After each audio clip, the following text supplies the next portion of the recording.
Welcome back to my channel. I am Malama Halima Ahmed. I'm from Real Life Married to an African. I come in here to talk about Story Time 3. Okay, Momma Dee had her interview today with Tanzania. A lot of things that Momma Dee did not tell the real truth about. One thing for me, I don't like women who lie to other women and make it seem like their marriage is perfect and they're being in delusion. Momma Dee is in a delusion. She did not tell the women on the interview that when she met her first husband and she stayed in Africa, her daughter did not even want to pick her up from the airport. She was so disgusted that her mother went and married someone that was very young. Okay, so when Momma Dee came back with her first husband, she was homeless. She had no place to live. She had to go to a homeless shelter. Okay, she also have admitted to me that she used to give the man money and everything in Africa. The reason why her first husband never really wanted her to go outside because he was embarrassed that he had married a woman that was that old. So he did not want his community to know that she was up inside the house in Nigeria.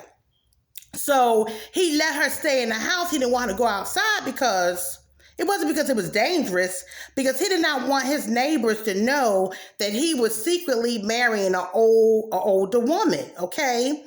So she failed to tell the ladies on this interview that she was homeless when she came back from Africa because she spent so many months over there with him, she didn't have a place to stay. So she didn't have any money. Her daughter had stopped speaking to her for like a year. So Momma Dee was giving him her money also. So she didn't have anything when she came back to the States when she married him. So she moved in with a roommate that was also from the homeless shelter. They became roommates together and they moved in together. And then she went back over there with the next man about a couple years later to marry the next husband, okay, that is scamming her or have scammed her also. She's 63 now, so what if it was 2 years off? She's 63 and he's 37 years old. So would you like someone to marry your 37-year-old son and you're 63? Or the woman is 63, and because she's like a couple years older than his mother. So she should have known that that was a scam. I don't like when women do interviews talking about Africans and they don't share the real experience. And they lie and they withhold information to make it look like that their marriage is perfect, that nothing is going on, that there was no red flags, okay? Momma Dee gave up a lot to go to Africa for those 6 months to be with that first husband and came back homeless and also gave him money.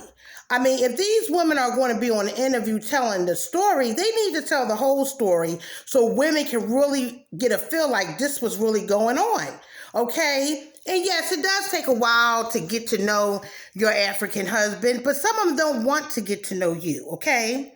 Momma Dee been married to her husband and he's never home. The 5-6 years they've been together, he's going 3 and 4 months out of a time, 3 and 4 months, and secretly have another woman in Michigan. And they have children, a Caucasian woman, because he've always expressed to Momma Dee that he liked Caucasian women. So that's why she don't really like, the Caucasian women, because she know that her husband, that's who her husband is with, and he don't really want her. She's just holding on, making it seem like the people, like they have the perfect, wonderful marriage, and he's so this and he's so that, but he's never home. He be going for 3 and 4 months since they've been married. So what kind of marriage is that, to be disappearing on your wife since you first married to her? Now, Tanzania is trying to take little shots talking about me. But see, Tanzania don't know that Momma Dee done told me that her husband don't even have his 10-year green card. He still have a 2-year green card, okay? So I'm not going to talk about my Muslim brother because I know that he's not divorced from his wife. Okay, Tanzania husband is still married because as Muslims, we don't get divorced, okay?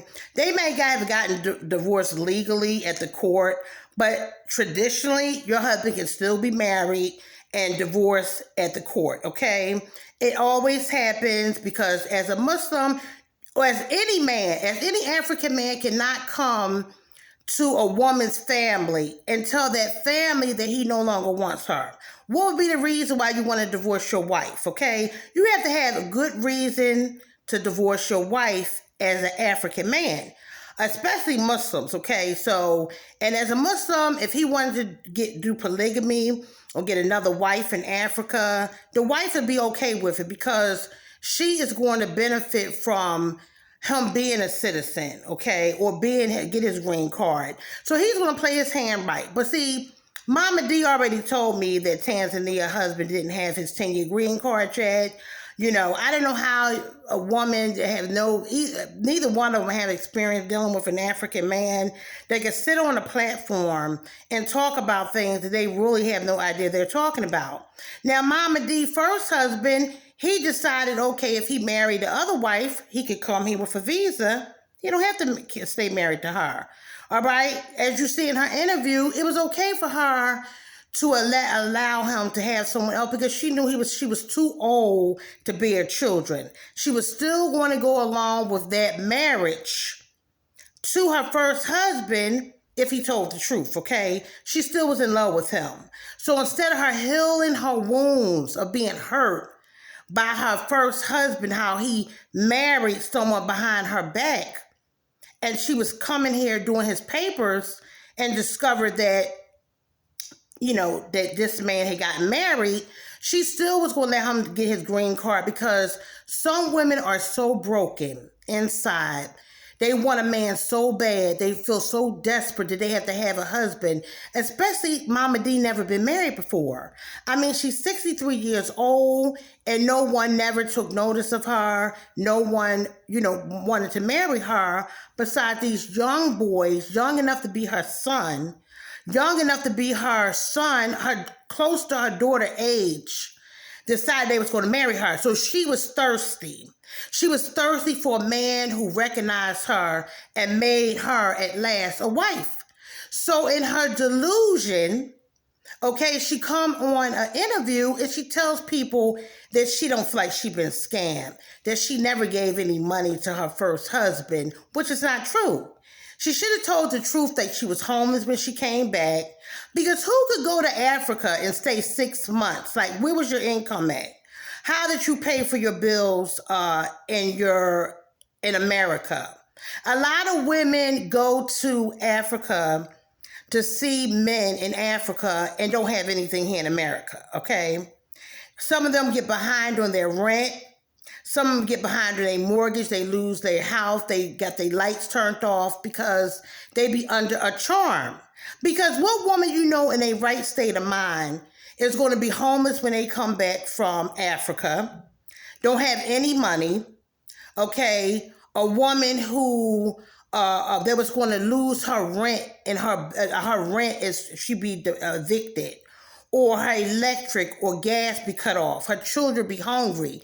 It is so many women across these groups married to African men who have lost their wits, have lost their mind, that they will give up everything they had to go run across the continent and give their body to a man that they really don't even know, only but on the internet, okay?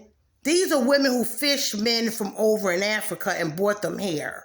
They have no idea what they're doing, how they're doing it. If you see a woman that say that she spent 3, 4, 5, 6 months in Africa, more than likely she has nothing here in America. She has no home. She may be living with people, relatives when she come back. She may come back. I have known women to been evicted, okay, in Africa because they went online and met men online who charmed them. And I believe I spoke about being charmed. That is a form of juju that a lot of African men use by charming women. And then your family members can't understand that you are going to give up your career, your job, your house, everything, and run over to Africa, things that you would never do for your own American man, that you're going to do for a stranger, someone you talk to on the phone for 2 or 3 months. You cannot tell me that it's not charm, okay? But a lot of y'all women don't understand about charm. Y'all don't know about juju. Y'all don't know about black magic, okay? Y'all don't understand that, all right? And then y'all go over there, y'all sleep with these men. Y'all leave your panties there. Y'all leave your jewelry there. Y'all leave all your personal items there. They know your family name. They know your real name. And now they have juju on you, and you've been charmed, okay? A lot of people may not believe in that, but it is real, okay? I don't know what religion you may follow, but God talks about black magic in the Quran, in the Bible, okay? And if you don't think that you're under some type of charm spell, that is not correct, okay? So a lot of women are delusional. So Momma Dee was delusional. Tanzania is quietly delusional. And, you know, her husband don't even have his 10-year green card. So we're going to see how her situation pan out, because no Muslim man is going to leave his Muslim wife to go and be with some Christian or some non-believer, some atheist. So click like and share to this video while I bring you more story time and also more things about men on the continent. I'm Malama Halima Ahmed. You can reach me on Real Life Married to African on Facebook. Click like and share and subscribe.